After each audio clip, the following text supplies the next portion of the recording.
Doctor साहब, सबसे पहले आईएमएफ की मैं बात करना चाहूंगी। आईएमएफ ने पेशगोई की है कि जी पाकिस्तान में रवा माली साल महंगाई और करंट अकाउंट खसारा तखमीने से ज्यादा रहेगा, तो क्या वजूहात हैं इसकी, आसान अल्फाज में बता दीजिए। देखिए, तीन बड़ी चीजें जो तखमीना हुकूमत ने हमें दिया था वो गलत साबित हो रही हैं। जो करंट अकाउंट का डेफिसिट था, खसारा था, हुकूमत का कम था। अब ऐसे है कि तकरीबन 19 या 20 बिलियन डॉलर तक वो खसारा पहुंच जाएगा। इसी तरह तिजारती खसारा जो है वो हुकूमत का बहुत कम था। अब लग रहा ऐसे है कि वो कहीं 45 या 50 बिलियन डॉलर तक पहुंच जाएगा। प्रॉब्लम ये रही कि एक्सपोर्ट्स बढ़ नहीं पा रही थी, रफ्तार से बढ़ी, इंपोर्ट्स उससे 2 गुना तेजी से बढ़ रही थी, और उसके नतीजे में हमने देखा कि स्टेट बैंक के पास जो जखायर हैं, जो डॉलर के जखायर हैं, वो बहुत ही तेजी से गिरे हैं। यानी कि आप अंदाजा कीजिए, पिछले 4 हफ्तों में तकरीबन 5 बिलियन डॉलर की कमी आई है उसमें। कर्जाजात भी वापस कर रहे हैं, करंट अकाउंट डेफिसिट का खसारा बहुत आ रहा है, और नई हुकूमत के लिए मैं समझता हूँ कि सबसे बड़ा प्रॉब्लम है तो वो ये डॉलर का जो फुकदान है, जो स्टेट बैंक के रिजर्व्स इतनी तेजी से गिर रहे हैं, वो सबसे बड़ा चैलेंज बन के सामने आए। ठीक है।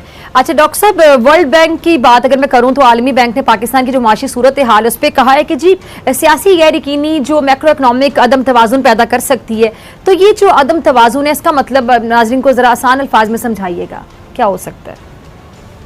देखिए, एक बहुत ही बुनियादी नुक्ता है कि जिन ममालिक में सियासी गैर यकीनी की फजा होती है, सियासी गैर यकीनी रहती है, वहाँ पे माशी इस्तेहकाम आना बड़ा मुश्किल हो जाता है।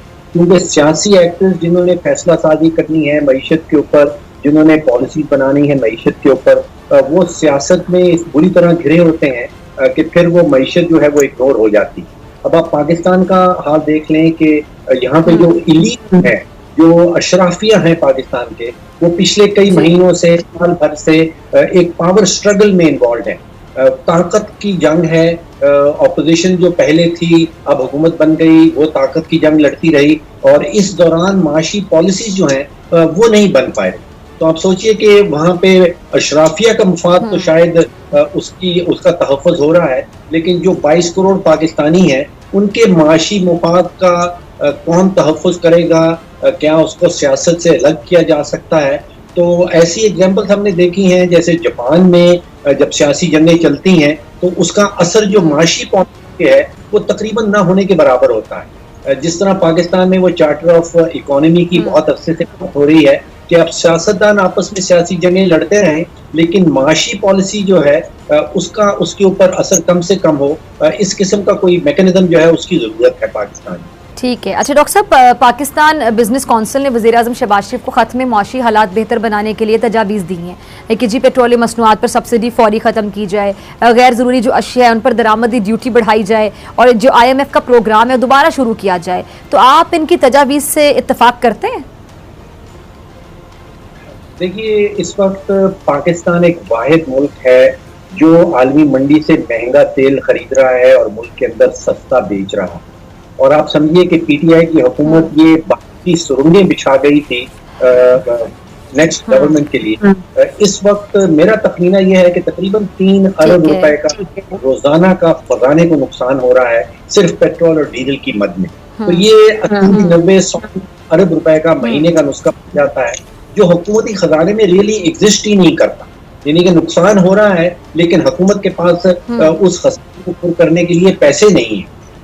फिर आपने देखा कि सियासी गैर यकीनी के नतीजे जो है हमारे डॉलर के रिजर्व जो जिस तेजी से गिरे हैं, अब जिस पोजीशन पे इस वक्त पाकिस्तान खड़ा है वहाँ पे श्रीलंका तकरीबन आप समझिए कि 6 या 7 पहले उसी पॉइंट पे खड़ा था जहाँ आज हम खड़े हैं। और अगर हम कुछ सीखना चाहते हैं तो फिर हमें अपनी सिर्फ जो है वो बड़ी तेजी से बदलनी होगी, वरना जो हालात हमने श्रीलंका में देखे हैं, जहाँ हुकूमत ने अभी कोई 7.5 घंटे की रोजाना की लोड शेडिंग का ऐलान किया है। आप सोचिए कि उनके पास कागज खत्म हो गया है, बच्चों के उनको डिले कर दिया गया है क्योंकि उनके पास कागज नहीं है कि कागज खरीदा जा सके। ड्राइवर्स लाइसेंस के लिए प्लास्टिक जो इम्पोर्ट होता था वो हो गया है, वो ड्राइवर्स लाइसेंस इशू करने के काबिल नहीं रहे हैं। जो लाइफ सेविंग ड्रग जिनको हम कहते हैं, जिंदगी बचाने वाली अद्वियात, वो खत्म हो रही हैं वहां पे। और लिबनान में तो ये हाल हुआ ठीक है है। कि वहां फौजी मैसेज है, उन्होंने ऐलान किया है कि हम गोश्त नहीं बनाएंगे, यानी कि यहां तक मामला खराब है। सही। रब का करम है, वो एक्सपोज कर देता है लोगों को। आप लोग सब कहते थे, जब मैं निज़ाम पर तनकीद करता था, मईशत पर तनकीद करता था, हुकूमत पर तनकीद करता था, कहते थे ये अली नासिर तो मुहिब वतन पाकिस्तानी नहीं है। शुक्र है कभी गद्दार नहीं कहते थे, लेकिन मेरी हुब्बुल वतनी पे शक करते थे। मेरे रब का कमाल है कि आज आपकी पूरी कौम एक दूसरे को गद्दार गद्दार कहती थी। यह मेरे रब का कमाल है। आज उसने दिखा दिया कि सच्चे लोग, सच्ची बात करने वाले लोग, उनका कुछ नहीं बिगाड़ सकते। सब एक तरफ हो जाएं, सच एक तरफ हो जाए, सच जीत जाएगा, झूठे हार जाएं। यह कुदरत का कमाल है। आप देखें कि आप लोग, मैं अपने बारे में बात कर सकता हूं, बाकी एंकरों के बारे में बात नहीं कर सकता, कि ये तो यार बड़ी ऐसी बातें करता है जो हमारे मुल्की मुफादात के खिलाफ हैं। आज हकीकत आया हो गई। कल तहरीक इंसाफ वाले नून लीग वालों को गद्दार कहते थे, पीपल्स पार्टी वालों को गद्दार कहते थे। अब इदारों की तनकीद करते हैं पीटीआई वाले, अब नून लीग वाले, पीपल्स पार्टी वाले, दीगर जमातों वाले पीटीआई को कहते हैं कि ये गद्दार हैं। ये सब मेरे रब का कमाल है कि आप सब एक दूसरे के साथ अब लड़ रहे हैं, एक दूसरे को गद्दार गद्दार कह रहे हैं। भले एक सच्चे आदमी ने अपना बयान कभी नहीं बदला, आज भी नहीं बदलूंगा। सीपेक मुल्क के मुफाद में ना कल था ना आज। एक बात, सीपेक ना कल मुल्क के मुफाद में था ना आज मुल्क के मुफाद में। भले कोई भी उसे करे, अगर पीटीआई उसके पीछे थी सीपेक को मुकम्मल करने के तो भी कोई फायदा नहीं था, और आज अगर नून लीग भी यह फैसला करती है कि वो सीपेक को परसू करेगी, इसके पीछे जाएगी, तो भी कोई फायदा नहीं होगा। एक अली नासिर सच्चा आज भी यही कहेगा, कल भी वही कहेगा, अपनी बात नहीं बदलूंगा। अब चलो आगे। मैंने हमेशा यह कहा कि पाकिस्तानी इकोनॉमी को डॉलराइज करें। इसमें डॉलराइजेशन ही पाकिस्तान की, क्या लोगों ने बोला यार ये कैसी बातें कर रहा है। अब देखो डॉलर के लिए तरस गए ना। मैं सही बता रहा हूं, ये श्रीलंका वाला तुम्हारा हाल ना कर दें तो मेरा नाम बदल देना। ये ऐसी कम तैसी कर देंगे भाई। जब ये बुरी करने पे आते हैं ना तो फिर ये छोड़ते नहीं है। आप किस चीज को गुलामी कह रहे हो यार? आप लोग किस चीज को गुलामी कह रहे हो? मुफाहमत भी कोई चीज होती है, मुफाद भी देखना पड़ता है, अपनी सालमियत को भी देखना पड़ता है। बड़ी बड़ी बातें लोग आकर करते हैं। कभी सुलह हुदैबिया के मुतालिक भी तो पढ़ो, वो भी तो एक कॉम्प्रोमाइज था। मैं दीनी बात नहीं करता, मैं तारीखी बात करता हूं। तारीख में पढ़ो ना, मैं दीनी बात नहीं कर रहा आपसे, तारीखी बात कर रहा हूं। सुलह हुदैबिया भी तो हुआ ना, ये तारीखी बात है। कॉम्प्रोमाइज हुआ, फिर उसके बाद फतह मक्का भी हुआ। तो ये एक रियलिटी है। आप जब मजबूत नहीं है तो फिर आप मुफाहमत करें, मायदा करें, भले उसमें आपको दबना भी पड़ जाए, कोई बात नहीं है। गुलामी नहीं होती, यह मुफाहमत होती है। फिर जब मजबूत हो जाए, कला बन जाए, फोर्ट्रेस बन जाए, फिर हां, फिर आपकी चलेगी। अब कंसोलिडेट करने का टाइम था। पाकिस्तानी इकोनॉमी को कंसोलिडेट करना है। अब अगर आप इकोनॉमी को डॉलराइज करते, अली नासिर की बात मानते, आपके पास बड़े बड़े मईशतदान हैं, आप लोगों ने सारे एक्सपेरिमेंट कर दिए, मुल्क की मईशत का बेड़ा गर्क कर दिया ना। मुल्क का बेड़ा गर्क आपने किया ना, सबने मिलकर किया। मुल्क का मसला करप्शन है। अरे भाई मुल्क के पल्ले कुछ है ही नहीं, सब पाक स्टडीज की किताब में बकवास लिखी हुई है। कोई 5 दरियाओं का मुल्क नहीं है, कोई वसाइल से माला माल नहीं है। हर आदमी मुब्बे वतन होने के चक्कर में ये झूठ बोलता है। ये जरूरी नहीं है। इस मुल्क के पास जो दौलत है वो अंकल आप हैं और मैं हूं, आंटी आप भी, बेटा तुम भी।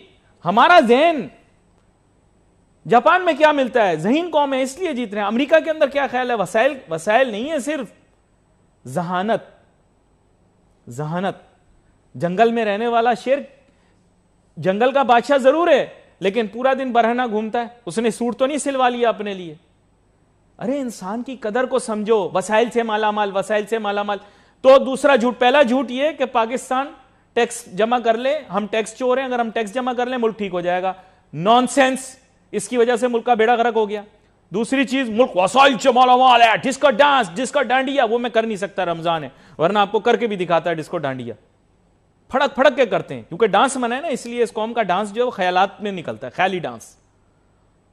वसाइल से माला माल, अरे वसाइल से कहां माला माल हो यार, तुमने किसने तुम्हें कह दिया? आ जाओ ना, मार्केट में आओ, मुकाबला करो मेरा, स्टैटिस्टिक्स पे बात करो ना। इस मामले में स्टेट्स नहीं, मुल्क वसाइल से माला माल है, मुझे पता है, किधर है तुम्हें पता? गैस निकालने के लिए वो केकड़ा फील्ड, क्या नाम था उसका यार, केकड़ा शेकड़ा कुछ नाम था, खुदाई की दूसरी तरफ जापान निकला, गैस नहीं निकली, बोलते हैं साहब वसाइल से माला माल है। और इंडिया वाले क्लिप ऐसे चलाते हैं जैसे वो भले चल रहे हैं बहुत। भाई तुम लोग भी बहुत बेकार मुल्क हो, अगर तुम इतने शाणे होते तो हम पर काबिज होते तुम।